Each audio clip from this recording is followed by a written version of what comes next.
ఇప్పుడు నేను కొంచెం జర కాంట్రవర్సీలకు పోతున్నా ఫ్రెండ్స్, నేను కాంట్రవర్సీలకు పోతున్నా, కాకపోతే నేను ఆధారాలు పెట్టి మాట్లాడు. అభిమానం ఉంది కదా అని చెప్పి మాట్లాడు కంటే ఆధారాలతోని జర కౌంటర్. నేను వ్యక్తిగత పూజ చెయ్య, వ్యక్తిగత పూజ అసలే చెయ్య. నా నేర్పిన గురువులే నాకు అది చెప్పి, ఇండివిజువల్ ఇంపార్టెంట్ కాదు Girish, system important, system works better than a smile అని చెప్పారు. సో నా గురువులను సాక్షి చేసి ఇప్పుడు నేను ఇప్పుతున్న చిట్టా ఇది సోషల్ మీడియాలో బాగా చక్కర్లు కొడుతున్నది. మళ్ళీ దీనికి జన సైనికులు ఏం ఆన్సర్ ఇస్తారో మీ కమెంట్ రూపంలో పెట్టుంది. ఇప్పుడు నేను పవన్ కళ్యాణ్ని విమర్శిస్తున్నానని కాదు, పవన్ కళ్యాణ్ని గట్టిగా చేస్తున్నాననే ఆలోచన కూడా మీ లోపల రావాలి. నేను పొగిడినప్పుడల్లా మీరు సంతోషపడడం, నేను విమర్శించినప్పుడల్లా నన్ను మీరు విమర్శించడం అది కాదు. సనాతన ధర్మానికి నిలబడే ఆ మనిషికి కరెక్ట్ అయిన సూచన, కరెక్ట్ అయిన సజెషన్ మనం ఇద్దామా వద్దా అనేది పెద్ద టాపిక్. ఎందుకంటే నేననే దానికంటే ముందు ఆయన తన చైన్ తీసుకున్నాడు, అంటే ఆయన నిర్ణయం తీసుకున్నాడు. ఆయన నిర్ణయం తీసుకున్న తర్వాత ఆ నిర్ణయ ప్రక్రియ ఏ రకంగా ఉన్నది అనేది చాలా ఇంపార్టెంట్. దానికి కావలసిన కార్యపద్ధతి ఏంది అనేది ఇంకా ఇంపార్టెంట్. ఎగ్జిక్యూషన్ మైండ్ సెట్ ఉండాలి. ఎందుకనంటే ఫ్రెండ్, నేను జన సైనికులకు చేతులు జోడించి విజ్ఞప్తి చేస్తున్నా. ఎందుకు అనంటే అభిప్రాయం అనేది చాలా ఇంపార్టెంట్ ఉంటుంది రాజకీయాలలో. పర్సెప్షన్ అనేది ఇంకా చాలా ఇంపార్టెంట్ ఉంటుంది. నేను చంద్రబాబు నాయుడు గారిని సపోర్ట్ చేస్తున్నానా, వైఎస్ రాజశేఖర్ రెడ్డి కుమారుడు జగన్మోహన్ని సపోర్ట్ చేస్తున్నాను అన్నది ఇంపార్టెంట్ కాదు.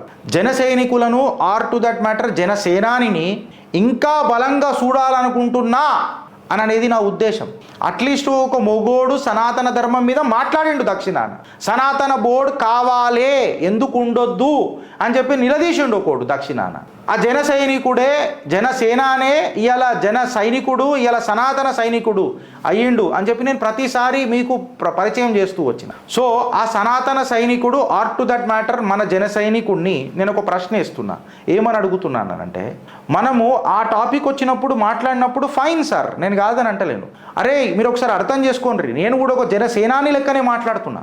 ఎందుకంటే ఎప్పుడైతే సనాతన సేన అని చెప్పి మాట్లాడతాడో అప్పుడు ఆ సేనలో ఒక నీటి బుడగలగా గిరీష్ గారు కూడా ఉంటాడు.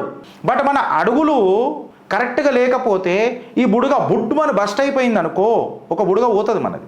బుడగనే కదా పోయింది అని అంటే అన్ని బుడగలు పోతే మిగిలిందేమోనది బంకచక్కి కాడ. ఇది నువ్వు అర్థం చేసుకో. నేను అది చెప్తున్నా. ఈ మాట ఎందుకు మాట్లాడుతున్నావు గిరీష్ అని చెప్పి మాట్లాడితే, perceptions are always may not be reality, but sometimes perceptions are reality. ఎందుకు అనంటే, అగో రాజ్యాంగం మార్చేస్తాడు 400 వస్తే అని చెప్పి మోడీ మీద తీసుకొచ్చిన ఒక అభిప్రాయము అది 240 సీట్లకు ఆపేసింది ఇలా భారతీయ జనతా పార్టీ. అభిప్రాయం OBC voter or to that matter దళిత బడుగు బలహీన వర్గాలు ఆలోచించడం మొదలెట్టినాయి. అవు కదా, మా బతుకులు ఏమైపోతే రాజ్యాంగం మారితే అన్న ఒక అపోహ ఇవాళ మన కళ్ళల్లో మనల్ని ఓడుచుకునేటట్టే చేసింది. అది రియలైజేషన్ తర్వాత అయింది, బట్ డ్యామేజ్ అయిపోయింది ఫ్రెండ్స్. సో నేను ఒక ఏమంటారు ఆయనను ఇష్టపడే వ్యక్తిగా చెప్తున్నా. అట్లీస్ట్ ఒక మొగోడు మాట్లాడిండు అని చెప్తున్నా. ఆ మొగోడు మళ్ళీ గలమెత్తాలే అని చెప్తున్నా. గలమెత్తకపోతే ప్రాబ్లం అవుతుంది అని చెప్తున్నా. గిరీష్ టైం ఇవ్వాలి కదా అని నువ్వు చెప్తున్నావచ్చు, నేను నీకు టైం ఇస్తూనే ఉన్నా. నేను ఆయన రాజకీయాలు ఆడాలా అని చెప్తున్నా. ఆయన స్వచ్ఛందంగా మనుషులకేం మాట్లాడుతున్నాడు పవన్ కళ్యాణ్, నేను కాదని అంటలేను. ఎందుకంటే ఆయన మాటలల్లో ఒక ధైర్యం చూస్తా, ఆయన మాటలల్లో ఒక నిజాయితీ చూస్తా. రీజన్స్ పక్కకు పెట్టి నాకు ఇది కావాలా, హోమ్ మినిస్టర్ సారీ చెప్పాలా. ఆ రోజు తిరుపతి తిరుమల స్టాంపీడ్ జరిగినప్పుడు కూడా ఆయన అట్లనే మాట్లాడిండు, హ్యూమన్ స్టాంపీడ్ జరిగినప్పుడు.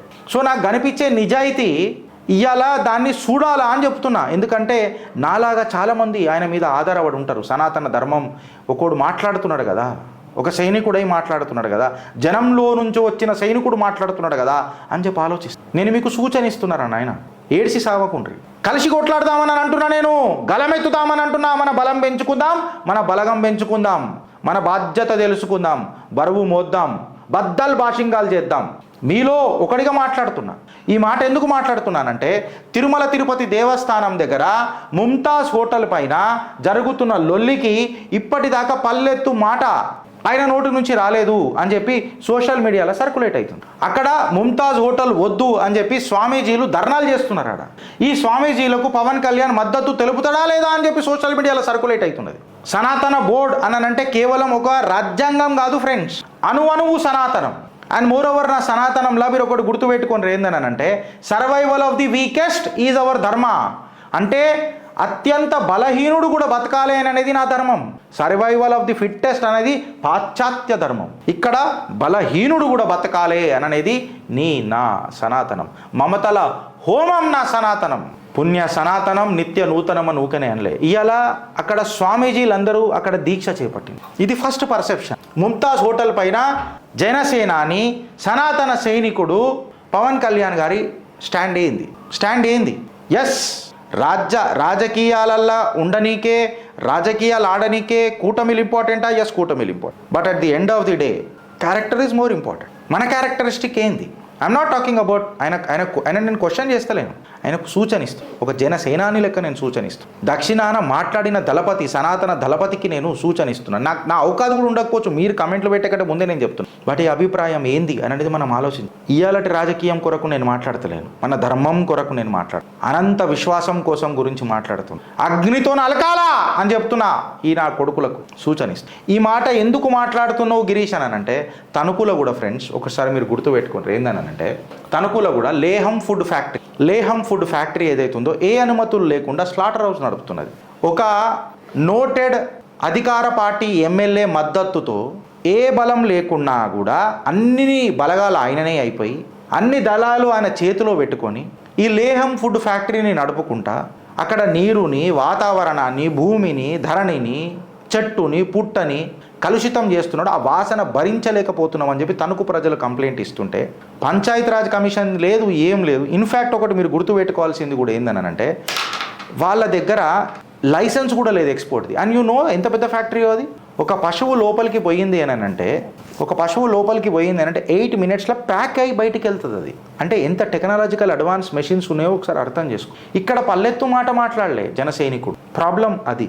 గిరీష్, ఇప్పుడు beef factories or to that matter ఈ మీట్ ప్రాసెసింగ్ ఫ్యాక్టరీస్ కేవలం ఇక్కడనే ఉన్నాయా? ఆయననే ఎందుకు మాట్లాడాలా? ఆయననే మాట్లాడాలని నేను అంటలేను. న్యాయం తెలుసుకొని మద్దతు తెలుపమని చెప్తాను. పవన్ మాట పవర్ఫుల్ తూట అది. ఆయన బిరుదు పవర్ స్టార్ అని ఊకేనే అనలే.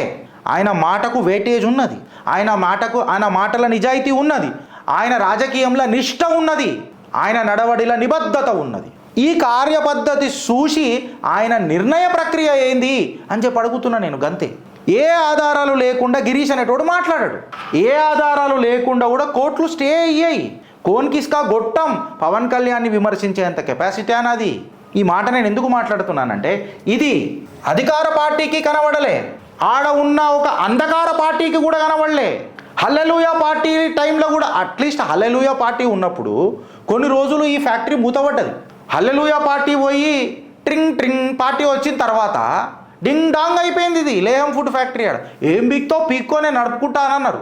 నా నమ్మకం, నా నిష్ఠ, నా ఆశ, one of the pillars of democracy judiciary ఏమన్నదో చూడండి. ప్రభుత్వాలు కదలకపోయినా ఇవాళ ఏదది నేను పెట్టలేదేమో అది. ఇవాళ ప్రభుత్వాలు కదలకపోయినా ఫ్రెండ్స్, కోర్టు స్టే ఆర్డర్ ఇచ్చింది. ప్రజల పోరాటం ఇవాళ గెలిచింది. కోర్టు స్టే ఆర్డర్ ఇచ్చింది. నీ దగ్గర ఏ లైసెన్స్ లేకుండా నువ్వు ఏ నడుపుతున్నావు? ఆధారాలు తీసుకురా. ఇన్ఫ్యాక్ట్ మీరు ఒకటి గుర్తుపెట్టుకోవాల్సింది ఏందనంటే, ఎస్పెషల్లీ కూటమికి చెప్తున్నా, జగన్ పక్కకు పెడదాం, జగన్ని పక్కకు పెడదాం. జగన్ ఇప్పుడు రేస్లో లేడు. అక్కడ ఇంటర్వ్యూలో ఒకసారి యూట్యూబ్లలో చూడుండ్రి. అక్కడ ఉన్న స్థానికులు ఏం మాట్లాడిండ్రంటే, అక్కడ ఉన్న కార్యకర్తలు ఏం మాట్లాడిండ్రంటే, నీ దగ్గర పర్మిషన్లు ఉన్న కాపీలు ఏదైనా చూపిస్తే నేనే నీకు 5 లక్షల ఫండ్ ఇస్తా, 5 లక్షల రూపాయల ఫైన్ నేను కట్టుకుంటా, నేనే నీకు 5 లక్షల రూపాయలు ఇచ్చి నీకు దండం పెట్టి నీకు సాష్టాంగం చేసి పోతారా అని అన్నారు. ప్రజల బలం చూడుండ్రి. ప్రజల బలానికి వ్యతిరేకంగా రాజేష్ నాథ్ అఘోరా అక్కడ కొట్లాడుతున్నారు. బాబాజీ రాజేష్ నాథ్ అఘోరా గారు కొట్లాడుతున్నారు ఈ స్లాటర్ హౌస్.